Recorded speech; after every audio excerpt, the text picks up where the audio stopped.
അസ്സലാമലൈക്കും. നമുക്ക് എല്ലാവർക്കും അറിയാവുന്ന ഒരു സൂറത്താണ് സൂറത്തുൽ ബഖറ. സൂറത്തുൽ ബഖറയിലെ ആയത്തുൽ കുർസി എന്ന് പറയുന്ന ആയത്തിനെ പറ്റിയാണ് ഇന്ന് പറയാൻ പോകുന്നത്. ഖുർആനിലെ ഏറ്റവും ശ്രേഷ്ഠമായ ആയത്തുകളിൽപ്പെട്ട ഒരായത്താണ് ആയത്തുൽ കുർസി. അള്ളാഹുവിനെ കുറിച്ചാണ് സംസാരിക്കുന്നത്. 18 സ്ഥലങ്ങളിൽ അള്ളാഹുവിനെ പരാമർശിക്കപ്പെടുന്നു.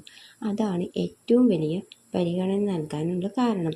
ഇത്രയും അള്ളാഹുവിനെ പരാമർശിക്കുന്ന ആയത്ത് ഖുർആനിൽ വേറെയില്ല.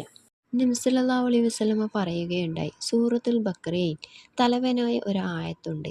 ഏതൊരു വീട്ടിലും അത് പാരായണം ചെയ്താൽ പിശാച് അവിടുന്ന് പോകുമെന്ന്. വിജനമായ ഒരു സ്ഥലത്തേക്ക് പ്രവേശിക്കുമ്പോൾ ഈ ആയത്ത് ഓതിയാൽ പിശാചിൻ്റെ ശല്യത്തിൽ നിന്ന് രക്ഷപ്പെടാം. ഉറങ്ങുന്നതിനു മുമ്പും നിസ്കാരശേഷം ഓതലും സുന്നത്താണ്.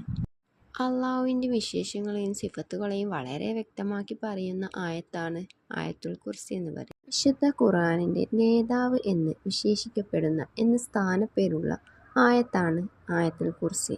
ഒരു ദിവസം ഒരു മനുഷ്യൻ 11 വട്ടം ഓതുകയാണെങ്കിലോ നമ്മൾ മരണശേഷം നമ്മൾ ഖബറിൽ നമുക്ക് രക്ഷകനായി വരുന്നതാണ് ഈ 11 ആയത്തുൽ കുർസി. വീട്ടിൽ നിന്ന് പുറപ്പെടുന്ന സമയത്ത് ആയത്തുൽ കുർസി ഓതുകയാണെങ്കിൽ അവന് വരുന്നവരെയുള്ള കാവലുണ്ടാകും. അവന് വരുന്ന ആപത്തിൽ നിന്ന് സംരക്ഷിക്കാൻ 70,000 മലക്കുകളെ അള്ളാഹു നിയോഗിക്കും. ആ യാത്രയിൽ അവൻ മരണപ്പെട്ടാൽ 70,000 രക്തസാക്ഷികളുടെ പ്രതിഫലം അള്ളാഹു സുബ്ഹാനഹു വ തആല അവന് നൽകും. വീട്ടിൽ പ്രവേശിക്കുമ്പോൾ ആയത്തുൽ കുർസി ഓതുകയാണെങ്കിലോ ഓതിയാൽ ദാരിദ്ര്യമില്ലാണ്ടാകും.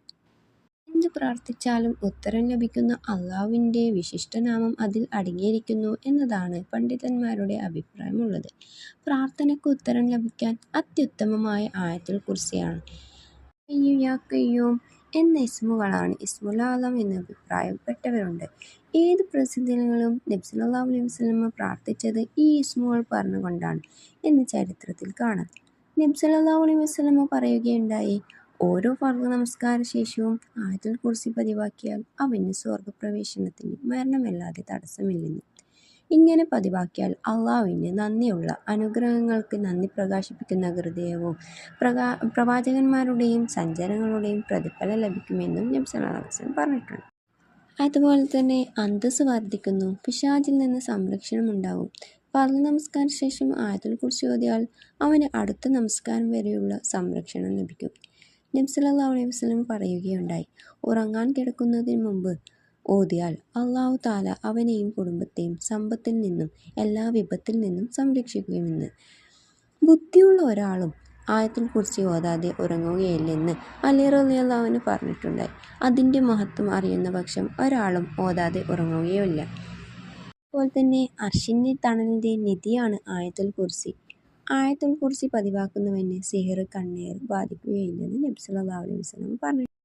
അതുപോലെ തന്നെ വലിയ എന്തെങ്കിലും ആവശ്യമുണ്ടെങ്കിൽ ഉറക്കിൽ നിന്ന് ഉണർന്ന് 4 റക്അത്ത് നമസ്കരിച്ച് ഫാത്തിഹയ്ക്ക് ശേഷം 10 ആയത്തുൽ കുർസി ഓതുക.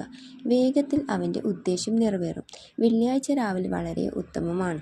അതുപോലെ തന്നെ നബി സല്ലല്ലാഹു അലൈഹി വസല്ലമയുടെ മേൽ സലാത്ത് ചൊല്ലുക, നിസ്കാരത്തിന് മുമ്പും ശേഷവും. അതിനുശേഷം നമ്മൾ ദുആ ചെയ്യുകയാണെങ്കിൽ നമ്മുടെ ആവശ്യം എത്രയും പെട്ടെന്ന് നിറവേറുന്നതാണ്.